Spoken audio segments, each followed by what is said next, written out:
Hi, good morning all. Myself Anushya. I am a digital marketing specialist in Anisha Digital. இப்போ நம்ம என்ன topic பார்க்க போறோம் அப்படின்னா சர்ச் இன்ஜின் ஆப்டிமைசேஷன்.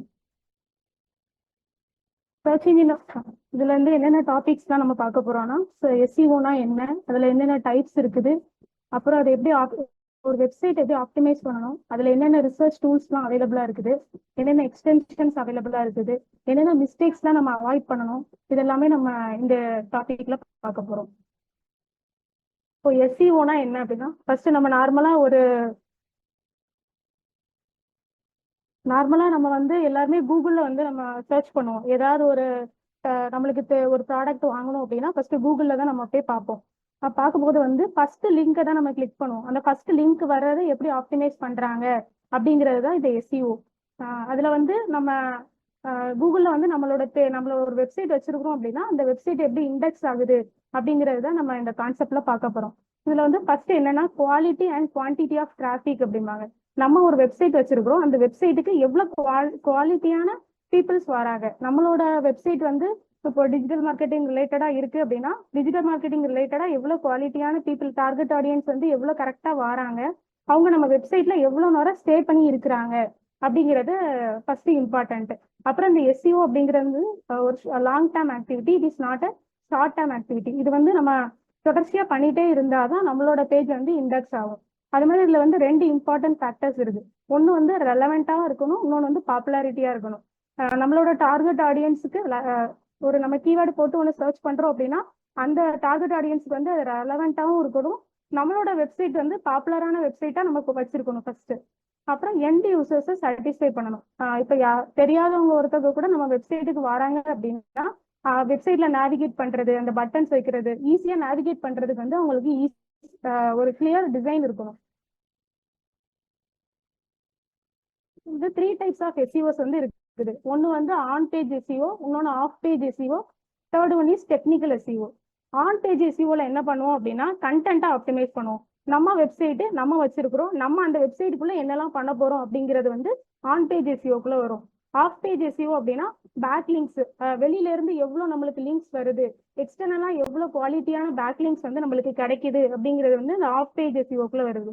டெக்னிக்கல் எஸ்இஓனா வெப்சைட்ல ஏதாவது எரர் இருந்தாலோ ஏதாவது ஒரு வேற ஏதாவது ஒரு இஷ்யூஸ் இருந்தாலும் கிளியர் பண்றது வந்து இந்த டெக்னிக்கல் எஸ்இஓக்குள்ள வருது. இப்போ நம்ம கிட்ட ஒரு கிளைண்ட் இருக்கிறாங்க, எங்ககிட்ட ஒரு கிளைண்ட், அவங்க வந்து ஒரு அஸ்ட்ராலஜி கிளைண்ட். எங்கன்னா வைத்தீஸ்வரன் கோயில்ல வந்து அவங்க இருக்கிறாங்க. இவங்களோட டிராபேக் என்ன அப்படின்னா இவங்களோட வெப்சைட் வந்து இண்டெக்ஸ் ஆகல. ஏன்னா அங்க வந்து நாடி அஸ்ட்ராலஜி வந்து நிறைய பேர் பண்ணிட்டு இருக்கிறதுனால இவங்களோட சைட் வந்து இண்டெக்ஸ் ஆகல. அப்ப நம்ம கிட்ட வந்தது வந்து என்னோட சைட் இண்டெக்ஸ் ஆகணும், எனக்கு அதே மாதிரி லீடும் ஜென்ரேட் ஆகணும் அப்படிங்கிற மாதிரி நம்ம கிட்ட வந்து இந்த கிளைண்ட் வந்து வந்தாங்க. இப்போ இவங்களோட ஜேர்னி எப்படி இருந்துச்சுன்னு பார்க்கலாம். இப்போ ஃபர்ஸ்ட் வந்து நம்ம அவங்களோட வெப்சைட்டை எப்படி ஆப்டிமைஸ் பண்றோம் அப்படிங்கறத பார்க்கணும். இது வந்து மொத்தம் 6 டைப்ஸ்ல நம்ம என்ன பண்ணலாம்னா நம்மளோட வெப்சைட்டை ஆப்டிமைஸ் பண்ணலாம். First one is keyword research. First வந்து இப்போ ஒரு வெப்சைட் இருக்குது, அந்த வெப்சைட் வந்து என்னோட சைட் வந்து நாடி அஸ்ட்ராலஜி சைட்டு. அவங்க கிட்ட அந்த வெப்சைட்ல வந்து நம்ம என்ன பண்ணணும், ஃபர்ஸ்ட் அவங்க என்ன மாதிரி எல்லாம் கீவேர்ட்ஸ் யூஸ் பண்ணி இருந்திருக்காங்க, இதுக்கு முன்னாடி ப்ரீவியஸ்ல அவங்க என்ன மாதிரி எல்லாம் கீவேர்ட் யூஸ் பண்ணிருக்காங்க அப்படின்ட்டு நான் என்ன பண்ணுவேன்னா லிஸ்ட் எடுப்பேன். நாடி அஸ்ட்ராலஜின்னு வைத்தீஸ்வரன் கோயில், இல்லைன்னா பெஸ்ட் சிவநாடி அஸ்ட்ராலஜி, அவங்க வந்து இந்த ஓலைச்சோடி வச்சு வந்து என்ன பண்ணுவாங்கன்னா ஜாதகம் பார்ப்பாங்க. அப்போ அந்த மாதிரி கீவேர்ட்ஸ் எல்லாமே நம்மளோட வெப்சைட்ல ஸ்டஃப் பண்ணணும். ஃபர்ஸ்ட் என்ன பண்ணணும்னா நம்ம கீவேர்ட்ஸ் எல்லாத்தையும் ஐடென்டிஃபை பண்ணணும். அடுத்து காம்படிட்டர் அனாலிசிஸ் பண்ணணும். இப்போ அந்த நாடி அஸ்ட்ராலஜி சைட்டு நம்ம கிட்ட இருக்கிறாங்க, அவங்களோட காம்படிட்டர் யாரு, பக்கத்துல உள்ள அஸ்ட்ராலஜி சைட்டு தான் அவங்களோட காம்படிட்டரா இருப்பாங்க. அப்போ அவங்களோட லிஸ்ட் எல்லாமே நம்ம அனலைஸ் பண்ணிட்டு அவங்களோட சைட்ல எந்த மாதிரி யூஸ் பண்ணிட்டு இருக்கிறாங்க கீவேர்ட்ஸ், அப்புறம் ஒரு லிங்க் எல்லாமே அவங்க எந்த மாதிரி கொடுத்துருக்காங்க, பிளாக் எப்படி எழுதியிருக்கிறாங்க, எல்லாமே ஃபர்ஸ்ட் அனலைஸ் பண்ணி கம்ப்ளீட்டா நம்ம எடுத்து வைக்கணும். அடுத்த ஸ்டெப் என்னன்னா on page SEO. On page எஸ்இஓனா நான் ஃபர்ஸ்ட் சொன்ன மாதிரி வெப்சைட் வந்து நம்ம கண்ட்ரோல்ல இருக்கிறது. நம்ம ஒரு வெப்சைட் வச்சிருக்கோம், நம்மளோட கண்ட்ரோல்ல வெப்சைட்டை கொண்டுட்டு வர்றது அந்த ஆன் பேஜ் எஸ்இஓ. இதுல நம்ம என்னெல்லாம் பண்ணலாம் அப்படின்னா டைட்டில் டேக் ஆப்டிமைஸ் பண்ணலாம். அதோட கேரக்டர் வந்து 60 கேரக்டர்ஸ்குள்ள தான் இருக்கணும். அதே மாதிரி மெட்டா டிஸ்கிரிப்ஷன், அந்த கீழே ஒரு வெப்சைட் இருக்குன்னா அதுக்கு கீழே இருக்கிறது கண்டென்ட் ஆப்டிமைசேஷன். அப்புறம் இமேஜ்னா ஒரு இமேஜ் நம்ம வெப்சைட்ல இருக்கக்கூடிய எல்லா பேஜஸ்லயும் நிறைய இமேஜஸ் இருக்கும், அந்த இமேஜஸுமே நம்ம கீவேர்டா சேவ் பண்ணணும். அப்புறம் நம்ம ஹெட்டர் டேக், அப்புறம் லிங்க்குமே நம்ம வெப்சைட்டுக்குள்ள நிறைய பேஜஸ் இருக்கும். ஹோம் பேஜ் வச்சிருக்கலாம், அபவுட் அஸ் ஏரியா, அந்த மாதிரி பிளாக் பேஜ், ஒவ்வொரு பேஜுக்கும் லிங்க் கொடுக்கணும். இன்டர்னல் லிங்கிங்னா நம்ம வெப்சைட்டுக்குள்ளேயே எவ்வளோ லிங்க் இருக்குது அப்படிங்கிறது. அப்புறம் எக்ஸ்டர்னல் லிங்க்னா அவுட் சைடு இதுல இருந்து நம்மளுக்கு எவ்வளோ லிங்க்ஸ் கிடைக்குது நம்மளுக்கு அப்படிங்கிற மாதிரி நம்ம செட் பண்ணணும். அப்புறம் மொபைல் ஆப்டிமைசேஷனும் நல்லா இருக்கணும். ஏன்னா கூகுள் வந்து என்ன பண்ணும் அப்படின்னா மொபைல் ஆப்டிமைசேஷனை தான் ஃபேவர் பண்ணும். அதே மாதிரி நம்மளோட வெப்சைட் வந்து ஸ்பீடா இருக்கணும். Third one is technical SEO. இதுல வந்து நான் சொன்ன மாதிரி ரெண்டானா இதுல இம்பார்ட்டண்டா இருக்கும். ஒன்று வந்து கிராலிங் அண்ட் இண்டெக்ஸிங். கிராலிங்னா என்ன அப்படின்னா கூகுளோட ஸ்பைடர் பாட் மாதிரி, அது வந்து ஒரு ஸ்பைடர் பாட் மாதிரி விளப்போம். நம்ம வெப்சைட்ல என்னென்ன பேஜஸ் இருக்கு, அதுல என்னென்ன லிங்க்ஸ் கொடுத்துருக்குறோம், என்னென்ன கீவேர்ட்ஸ் இருக்கு அப்படிங்கிற மாதிரி அந்த கூகுள் வந்து என்ன பண்ணணும்னா ஃபர்ஸ்ட் அனலைஸ் பண்ணும். அனலைஸ் பண்ணிட்டு ஒரு இடத்துல போய் ஸ்டோர் பண்ணும். அதுதான் இண்டெக்ஸிங். இப்போ எக்ஸ்எம்எல் சைட் மேப்பும் அதுதான் பண்ணுது. எக்ஸ்எம்எல் சைட் மேப்பை நம்ம வெப்சைட் கூட இன்டெகிரேட் பண்ணிக்கிட்டோம்னா நம்ம வெப்சைட்ல என்னென்ன இருக்குது அப்படிங்கறத அதை அனலைஸ் பண்ணிக்கணும். அடுத்து எஸ்எஸ்எல் சர்டிபிகேட். கண்டிப்பா வந்து நம்மளோட வெப்சைட் வந்து ஒரு செக்யூர் வெப்சைட்டா இருக்கும். ஏன்னா கூகுள் வந்து செக்யூர் வெப்சைட் தான் எப்பவுமே ஃபேவர் பண்ணும். நான் சொன்ன மாதிரி நம்மளோட வெப்சைட் வந்து எப்படி இருக்கும், ஸ்ட்ரக்சர்டா இருக்கணும். இருந்ததுன்னா அதுக்கு கீழே பாடி டேக் அந்த மாதிரி ஒரு ஸ்ட்ரக்சர்டு வெப்சைட் வந்து இருக்கணும். Fourth one is user experience. User எக்ஸ்பீரியன்ஸ்னா நான் சொன்ன மாதிரியே நம்மளோட வெப்சைட் வந்து நேவிகேட் பண்ற போது எப்படி இருக்கும்னா யூசர் கிளியர் டிசைன் இருக்கணும். நம்ம வெப்சைட் வந்து அவங்க எவ்வளவு நேரம் இருக்கிறாங்க, நம்ம வெப்சைட்ல இருக்கிறாங்க புரியாத மாதிரி இருந்துச்சுன்னா நம்ம வெப்சைட் விட்டு லீவ் பண்ணிட்டு வேற வெப்சைட்டுக்கு போயிடுவாங்க. அப்போ நம்ம எந்த மாதிரி எல்லாம் நம்ம வெப்சைட்டை டிசைன் பண்ணணும் அப்படிங்கறத ஃபர்ஸ்ட் ஐடென்டிஃபை பண்ணணும். அடுத்து சோசியல் சிக்னல்ஸ்னா நம்ம வெப்சைட்ல நாட் ஓன்லி வெப்சைட்ல மட்டும் நம்மளோட கண்டென்ட்டை இது பண்ணாம நம்ம அவுட் சைடு இதுலயும் நம்ம சோசியல் மீடியாலையும் நம்மளுடைய கண்டென்ட் எப்படி ப்ரொமோட் பண்ணணும் அப்படிங்கறத நம்ம ஐடென்டிஃபை பண்ணணும். Fifth one is regular monitoring and update. Google அனாலிட்டிக்ஸோட நம்ம என்ன பண்ணணும்னா நம்ம வெப்சைட்டை இன்டெகிரேட் பண்ணிக்கணும். அது மூலமா நம்மளுக்கு எவ்வளவு குவாலிட்டியான கஸ்டமர்ஸ் வராங்க, கரெக்டான டார்கெட் ஆடியன்ஸ் வராங்களா எல்லாமே நம்ம என்ன பண்ணிக்கலாம்னா இந்த நம்ம இதை வந்து கூகுள் அனாலிட்டிக்ஸோட நம்ம இன்டெகிரேட் பண்ணும்போது நம்மளுக்கு வந்து ஈஸியா நம்ம ஐடென்டிஃபை பண்ணிக்கலாம். அது மூலமா நம்ம அடுத்து ஃபியூச்சர்ல வந்து நம்ம என்ன பண்ணலாம், இதுக்கு மூலமா நம்ம கண்டென்ட்டை வந்து வேற மாதிரி நம்ம ப்ரமோட் பண்ணலாம். அதே மாதிரி நம்ம வெப்சைட்டை வந்து ரெகுலரா அப்டேட் பண்ணிட்டே இருக்கணும். இப்போ எஸ்இஓ அப்படிங்கிறது வந்து மந்த்லி நம்ம பண்ணணும். பண்ண இப்போ ஒரு மந்த் ஒன் மாதிரி பண்ணோம் அப்படின்னா நெக்ஸ்ட் மந்த் வேற 10 கீவேர்ட்ஸ் எடுத்து நம்ம இம்ப்ளிமெண்ட் பண்ணணும். Sixth one is backlink strategy. இது என்ன பண்ணுது அப்படின்னா ஆஃப் பேஜ் எஸ்இஓ கூட வருது. நம்ம வெப்சைட்டை எப்படி ப்ரமோட் பண்ணணும், இதுல 2 டைப் இருக்கு. ஒன்று வந்து குவாலிட்டியான பேக்லிங்ஸா இருக்கணும், இன்னொன்று வந்து கெஸ்ட் பிளாகிங்கா இருக்கணும். இப்போ குவாலிட்டியான பேக்லிங்ஸ், இப்போ நம்ம கிட்ட அந்த நாடி ஸ்ட்ராட்டஜி கிளைண்ட் இருக்கிறாங்க, அவங்களுக்கு வெப்சைட் பண்ணியாச்சு, ஆன் பேஜ் எஸ்இஓ எல்லாமே பண்ணியாச்சு. இப்போ அவங்களுக்கு வந்து பேக் லிங்க்ஸ் இல்லை, நான் வந்து இன்டர்னல் லிங்க்ஸ் மட்டும் தான் அவங்களுக்கு கொடுத்துருக்கேன். இன்டர்னல் லிங்க்ஸ்னா நம்ம வெப்சைட்குள்ளேயே கொடுக்கறது. குவாலிட்டியான பேக் லிங்க்ஸ் அப்படின்னா இப்போ வந்து டொமைன் அத்தாரிட்டி சைட்ஸ்னு ஒன்று உண்டு. நீங்க செக் பண்ணி பாருங்க, medium.com, blocker.com இந்த மாதிரி நிறைய டூல்ஸ், நிறைய வெப்சைட்ஸ் வந்து அவைலபிளா இருக்குது. இந்த வெப்சைட்ஸ்லாம் என்ன பண்ணணும் அப்படின்னா நம்ம இந்த நாடி அஸ்ட்ராலஜி கிளைண்ட்டுக்கு நான் பிளாக் எழுதுறேன். ஒரு பிளாக் எழுதிட்டு இந்த பிளாகை கொண்டு போய் நான் வந்து அந்த டொமைன் அத்தாரிட்டி சைட்ஸ்ல வந்து நான் போடும் போது அங்க எனக்கு வந்து நான் தொடர்ச்சியா போட்டுட்டே இருக்கணும். போட்டுட்டே இருக்க என்ன ஆகும்னா என்னோட வெப்சைட்டுக்கு ஒரு டிராபிக் ஜென்ரேட் ஆகும். அது மூலமா என்னோட வெப்சைட் வந்து இண்டெக்ஸ் ஆக சான்சஸ் இருக்குது. அதே மாதிரி கெஸ்ட் பிளாகிங் அப்படின்னா இப்போ வந்து ஒரு நாடி அஸ்ட்ராலஜி பார்க்க வராங்க, அவங்க ஏதாவது ஒரு வெப்சைட் வச்சிருக்காங்க, இல்லைன்னா அவங்க ஏதாவது சோசியல் மீடியால வந்து நம்மளோட நான் இங்க போனேன், இங்க வந்து எனக்கு நல்லா பார்த்தாங்க அப்படிங்கிற மாதிரி நம்மளோட லிங்கை வந்து அவங்களுடைய கண்டென்ட்ல கொடுத்தாங்க அப்படின்னா நம்மளுக்கு வந்து ஒரு குவாலிட்டியான அது ஒரு பேக்லிங்க் மாதிரி அது ஒரு கன்சிடர் பண்ணிக்கணும் கூகுள் வந்து. இது போக நிறைய டூல்ஸ் வந்து அவைலபிளா இருக்குது. இது எல்லாமே ஃப்ரீ கீவேர்ட் ரிசர்ச் டூல்ஸ். இப்போ நீங்களே கூட ஒரு சேனல் வச்சிருக்கலாம், எதுனாலும் வச்சிருக்கலாம். எஸ்இஓ வந்து நாட் ஓன்லி வெப்சைட்டுக்கு மட்டும் நம்ம பண்றது கிடையாது. நம்ம என்ன கண்டென்ட் நம்மளோட சோசியல் மீடியால போட்டாலோ நம்ம எஸ்இஓ ஆப்டிமைசேஷன் பண்ணி போட்டோம் அப்படின்னா யூசர் சர்ச் பண்ணாங்கன்னா நம்மளோட கண்டென்ட் வந்து டாப்ல வரும். இப்போ வந்து இந்த டூல்ஸ்லாம் அவைலபிளா இருக்கு. இந்த டூல்ஸ்ல என்ன இது கிடைக்குது அப்படின்னா இதுல வந்து நம்மளோட கீவேர்டு வந்து எப்படி ரேங்க் ஆகுது, நம்ம யூஸ் பண்ற கீவேர்டோட வால்யூம் லெவல் என்ன, அதோட சர்ச் வால்யூம் எல்லாமே கரெக்ட் தானா, காம்படிட்டர் எந்த மாதிரி யூஸ் பண்ணிருக்காங்க, எல்லாமே இந்த டூல்ஸ் மூலமா நம்ம அனலைஸ் பண்ணிக்கலாம். அதே மாதிரி குரோம் எக்ஸ்டென்ஷனும் அவைலபிளா இருக்குது. இந்த குரோம் எக்ஸ்டென்ஷன் நம்மளோட கூகுள்ல ஆட் பண்ணிக்கிட்டோம் அப்படின்னா இதுவுமே நம்மளுக்கு வந்து என்ன பண்ணும்னா நம்ம வெப்சைட்ல எத்தனை பேக்லிங்க் வந்திருக்குது, கீவேர்டு அனலைஸ் பண்றது அதோட அதே சேம் தான். அந்த மாதிரி நம்ம இந்த குரோம் எக்ஸ்டென்ஷனும் நம்மளுக்கு அவைலபிளா இருக்குது. எவ்வளவு புரோக்கன் லிங்க்ஸ் வந்து நம்ம வெப்சைட்ல எதுவும் டேமேஜ் இருக்குதா எல்லாமே செக் பண்ணிடும். கம்ப்ளீட்டா நம்ம இதை வந்து பின் பண்ணி வச்சுக்கிட்டோம் அப்படின்னா இப்போ வந்து நம்ம எஸ்இஓனா என்னன்னு பார்த்தாச்சு, அதில் உள்ள டைப்ஸ் பார்த்தாச்சு.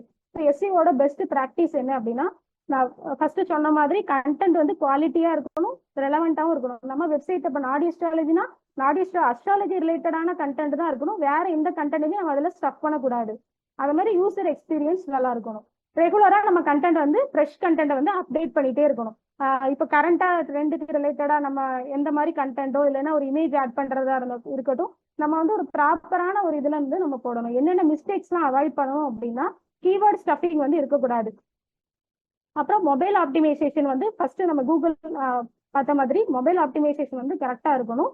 அதே மாதிரி அனலிட்டிக் பண்ணிட்டே இருக்கணும். நம்ம வந்து இந்த கூகுள் அனலிட்டிக்ஸோட இன்டெகிரேட் பண்ணிட்டு இருக்கிறத ட்ராக் பண்ணிட்டே இருக்கணும். அப்பதான் நம்ம சைட்டுக்கு எத்தனை விசிட்டர்ஸ் வராங்க அப்படிங்கறத நம்ம செக் பண்ண முடியும். கன்க்ளூஷன் என்ன அப்படின்னா, எஸ்இஓ அப்படிங்கிறது வந்து ஒரு ஆன்கோயிங் ப்ராசஸ் தான். இது நடந்துட்டே இருக்கணும்.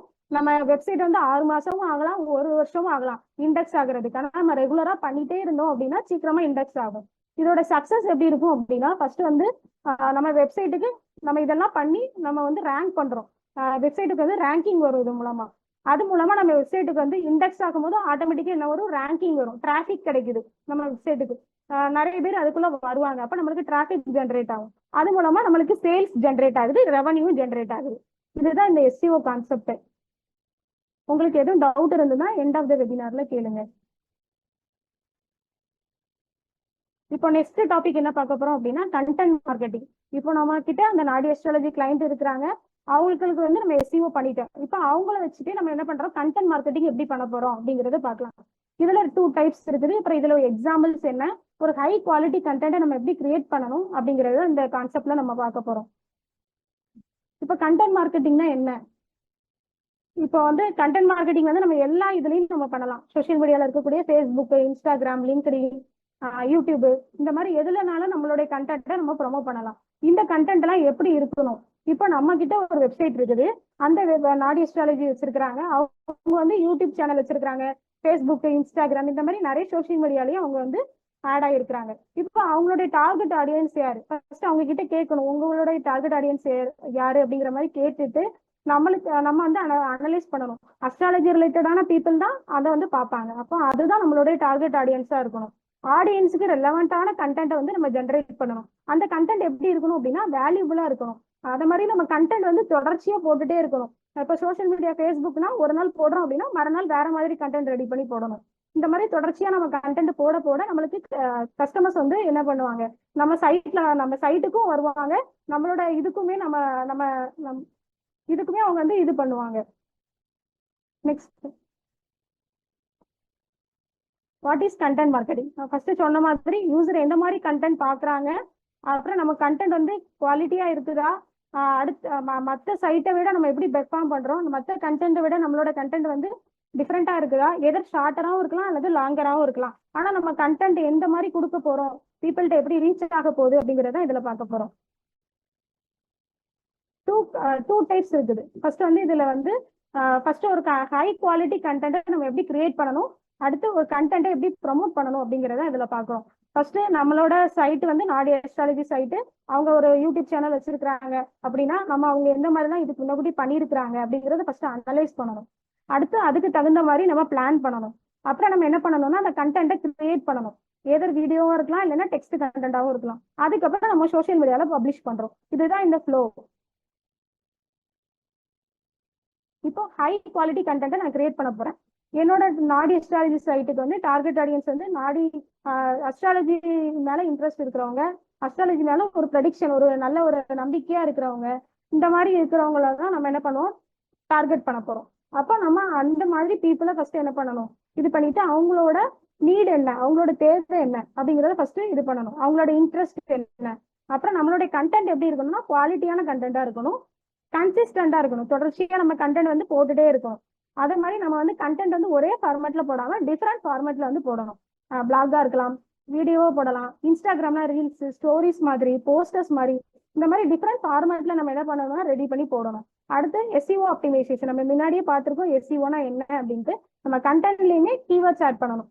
நாடி அஸ்ட்ராலஜி அப்படின்னா அவங்களோட கீவேர்டு என்ன, பெஸ்ட் நாடி அஸ்ட்ராலஜி வைத்தீஸ்வரன் கோயில், இந்த மாதிரி ஒரு லாங் டெயில் கீவேர்டா நம்ம என்ன பண்ணணும்னா நம்மளுடைய கண்டென்ட்ல வந்து ஆட் பண்ணி போடணும். இப்போ யூடியூப் வீடியோ அப்படின்னா நம்ம யூடியூப் வீடியோல டிஸ்கிரிப்ஷன் போடுற இடத்துலயோ இல்லைன்னா ஒரு ஹேஷ்டேக் யூஸ் பண்றதுலயோ எதுலனாலுமே நம்ம எப்படி கண்டென்ட்டை நம்ம வந்து நம்மளோட கீவேர்டை அதுல ஸ்டஃப் பண்ணணும்.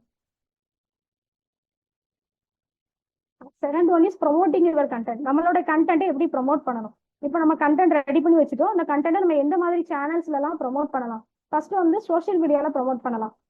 ஃபேஸ்புக், இன்ஸ்டாகிராம், உங்க எல்லாருக்குமே தெரியும். இந்த மாதிரி சேனல்ஸ்ல நீங்க போகும்போதே கீழே வந்து ஆடு இந்த மாதிரி எல்லாம் வரும். அது மாதிரி இமெயில் மார்க்கெட்டிங் வழியாகவும் ப்ரொமோட் பண்ணலாம். இல்லைன்னா யூடியூப் இந்த மாதிரி பெரிய பெரிய இன்ஃபுளுசரை வச்சு கூட நம்ம இந்த மாதிரி பிசினஸ் பண்ணிட்டு இருக்கோம் அப்படின்னு சொல்லி நம்ம ப்ரொமோட் பண்ணலாம். இன்னொன்று வந்து பெய்டு அட்வர்டைசிங். பெய்டு அட்வர்டைசிங்னா நம்ம கூகுள் பார்ப்போம், நம்ம வந்து ஃபேஸ்புக் பார்க்கும்போது கீழே வந்து நிறைய ஸ்பான்சர்ட் ஆடு வரும், யூடியூப்லயும் நிறைய ஆடு வரும். இதெல்லாம் எப்படி நடக்குது அப்படின்னா இந்த கூகுள் ஆடு வழியா தான் இதெல்லாம் நடக்குது. அப்புறம் கண்டென்ட் மார்க்கெட்டிங்கோட எக்ஸாம்பிள்ஸ் என்ன? பிளாக் வழியா நம்ம கண்டென்ட்டை ப்ரொமோட் பண்ணலாம், சோஷியல் மீடியா வழியா பண்ணலாம். அதே மாதிரி இப்போ ஒரு ஃபிட்னஸ் சென்டர் வச்சிருக்கோம் அப்படின்னா அது வந்து ஒரு இன்ஃபோகிராபிக்ஸ் மாதிரி நம்ம பண்ணலாம். அப்புறம் வீடியோ வழியா ப்ரொமோட் பண்ணலாம், போட்காஸ்ட் சேனல்ஸ் வழியா ப்ரொமோட் பண்ணலாம். இந்த மாதிரி நிறைய எக்ஸாம்பிள்ஸ் வந்து அவைலபிளா இருக்குது. இது வழியா நம்மளோட பிசினஸ் என்ன அதுக்கு ரிலேட்டடான நம்ம இதை எடுத்துட்டு நம்ம என்ன பண்ணணும்னா சேனல்ஸ்ல ப்ரொமோட் பண்ணணும். இப்போ ஒரு ஹை குவாலிட்டி கண்டென்ட் எப்படி கிரியேட் பண்ண போறோம் அப்படிங்கறத பார்க்கணும். ஃபர்ஸ்ட் நம்மளோட ஆடியன்ஸை அண்டர்ஸ்டாண்ட் பண்ணணும். நம்மளோட டார்கெட், அவங்களோட நீட் என்ன, அவங்களோட பெயின் பாயிண்ட்ஸ் என்ன அப்படிங்கிறத நம்ம பார்த்துட்டு அதுக்கு ரிலேட்டடான டாப்பிக்கை நம்ம ரிசர்ச் பண்ணணும். இப்போ கரண்ட்ல எந்த மாதிரிலாம் பீப்புள்ஸ் வந்து தேடுறாங்க, அஸ்ட்ராலஜி மேல நம்பிக்கையா இருக்கிறவங்க எந்த மாதிரிலாம் பாக்குறாங்க அப்படிங்கிறத ஃபர்ஸ்ட் என்ன பண்ணுவேன், அந்த டாபிக் வந்து நான் ரிசர்ச் பண்ணி எடுப்பேன்.